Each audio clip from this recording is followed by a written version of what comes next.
ولقد جئناهم بكتاب فصلناه على علم هدى ورحمة لقوم يؤمنون. ولقد جئناهم بهذا القرآن الذي هو كتاب منزل على محمد صلى الله عليه وسلم، وقد بيناه على علم منا بما نبينه، وهو هاد للمؤمنين إلى طريق الرشد والحق، ورحمة بهم لما فيه من الدلالة على خيري الدنيا والآخرة. هل ينظرون إلا تأويله، يوم يأتي تأويله يقول الذين نسوه من قبل قد جاءت رسل ربنا بالحق فهل لنا من شفعاء فيشفعوا لنا أو نرد فنعمل غير الذي كنا نعمل قد خسروا أنفسهم وضل عنهم ما كانوا يفترون. ما ينتظر الكفار إلا وقوع ما أخبروا بوقوعه من العذاب الأليم الذي يؤول إليه أمرهم في الآخرة. يوم يأتي ما أخبروا به من ذلك وما أخبر به المؤمنون من الثواب، يقول الذين نسوا القرآن في الدنيا ولم يعملوا بما جاء فيه: لقد جاءت رسل ربنا بالحق الذي لا مرية فيه ولا شك أنه من عند الله، فليت لنا وسطاء يشفعون لنا عند الله ليعفينا من العذاب، أو ليتنا نرجع إلى الحياة الدنيا لنعمل عملا صالحا ننجو به بدل ما كنا نعمل من السيئات. قد خسر هؤلاء الكافرون أنفسهم بإيرادها موارد الهلاك بسبب كفرهم، وغاب عنهم من كانوا يعبدونهم من دون الله فلم ينفعوهم. إن ربكم الله الذي خلق السماوات والأرض في 6 أيام ثم استوى على العرش يغشي الليل النهار يطلبه حثيثا والشمس والقمر والنجوم مسخرات بأمره ألا له الخلق والأمر تبارك الله رب العالمين. إن ربكم أيها الناس هو الله الذي خلق السماوات وخلق الأرض على غير مثال سابق في 6 أيام، ثم علا وارتفع سبحانه على العرش علوا يليق بجلاله لا ندرك كيفيته، يذهب ظلام الليل بضياء النهار وضياء النهار بظلام الليل، وكل منهما يطلب الآخر طلبا سريعا بحيث لا يتأخر عنه، فإذا ذهب هذا دخل هذا. وخلق سبحانه الشمس وخلق القمر وخلق النجوم مذللات مهيئات، كل ذلك بأمره. ألا لله وحده الخلق كله، فمن خالق غيره؟ وله الأمر وحده وعظم خيره وكثر إحسانه، فهو المتصف بصفات الجلال والكمال رب العالمين. ادعوا ربكم تضرعا وخفيا إنه لا يحب المعتدين. ادعوا أيها المؤمنون ربكم بتذلل تام وتواضع خفية وسرا، مخلصين في الدعاء غير مرائين ولا مشركين به سبحانه غيره في الدعاء، إنه لا يحب المتجاوزين لحدوده في الدعاء. ومن أعظم التجاوز لحدوده في الدعاء دعاء غيره معه كما يفعل المشركون.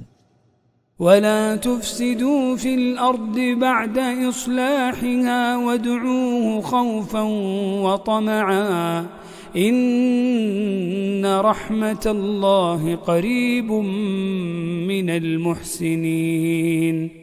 ولا تفسدوا في الأرض بارتكاب المعاصي بعد أن أصلحها الله بإرسال الرسل عليهم السلام وإعمارها بطاعته وحده، وادعوا الله وحده مستشعرين الخوف من عقابه ومنتظرين حصول ثوابه. إن رحمة الله قريب من المحسنين فكونوا منهم.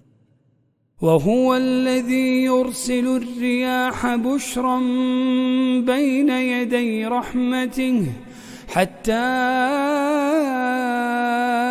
إذا أقلت سحابا ثقالا سقناه لبلد ميت فأنزلنا به الماء فأخرجنا به من كل الثمرات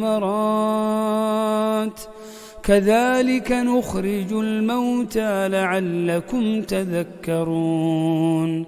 والله سبحانه هو الذي يرسل الرياح مبشرات بالمطر، حتى إذا حملت الرياح السحاب المثقل بالماء سقنا السحاب إلى بلد مجدب، فأنزلنا بالبلد الماء، فأخرجنا بالماء من جميع أنواع الثمار، مثل إخراج الثمر على تلك الصورة نخرج الموتى من قبورهم أحياء.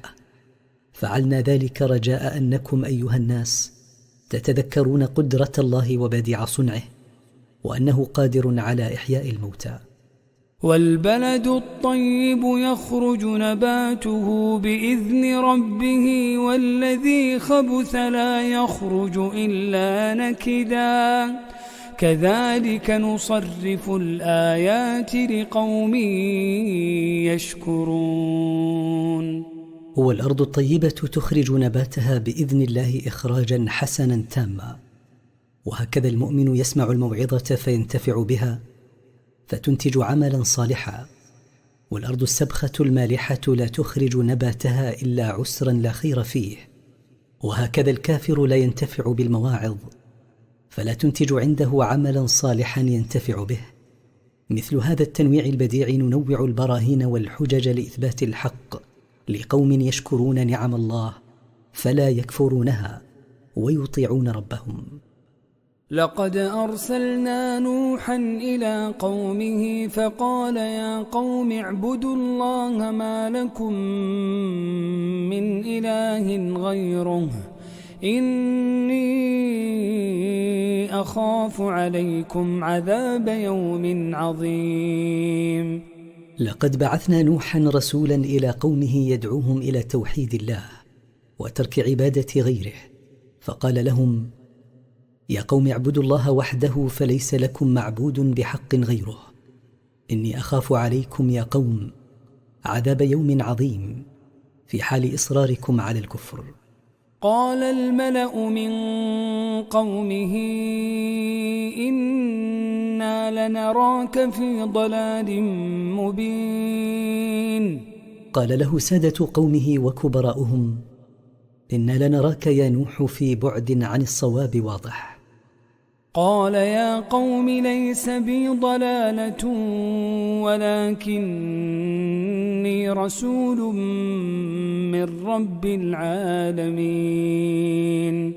قال نوح لكبراء قومه لست ضالا كما زعمتم، وإنما أنا على هدى من ربي، فأنا رسول إليكم من الله ربي وربكم ورب العالمين كلهم.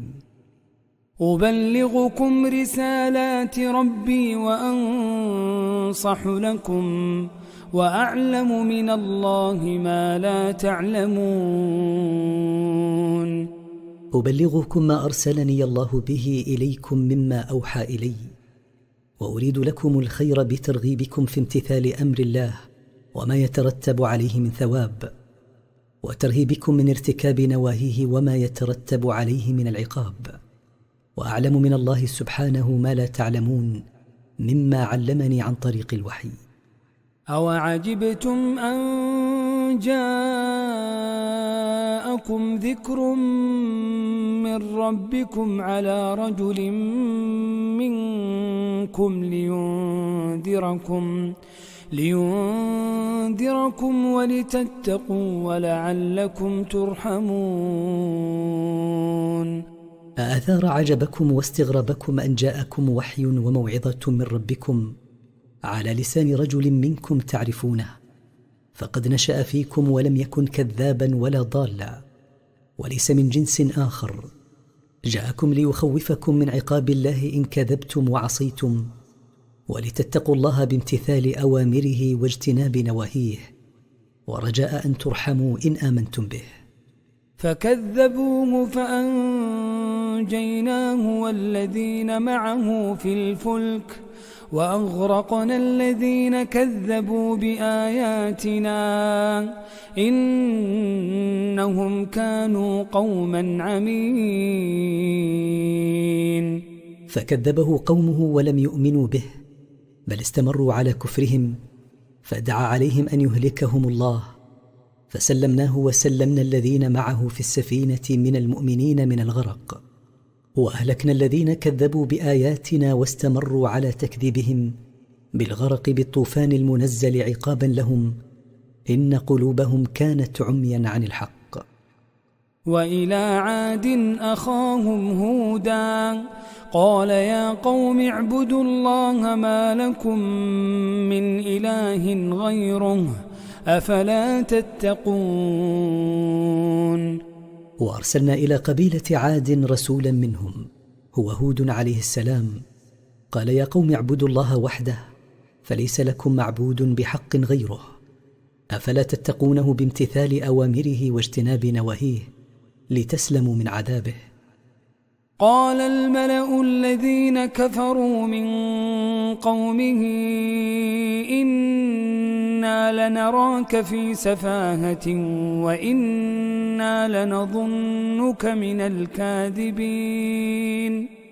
قال الكبراء والسادة من قومه الذين كفروا بالله وكذبوا رسوله إنا لنعلم أنك يا هود في خفة عقل وطيش حين تدعون إلى عبادة الله وحده وترك عبادة الأصنام، وإنا لنعتقد جازمين أنك من الكاذبين فيما تدعيه من أنك مرسل.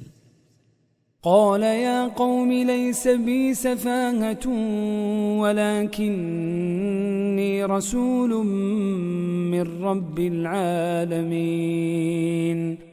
قال هود ردا على قومه يا قوم ليس بي خفة عقل وطيش بل إني رسول من رب العالمين.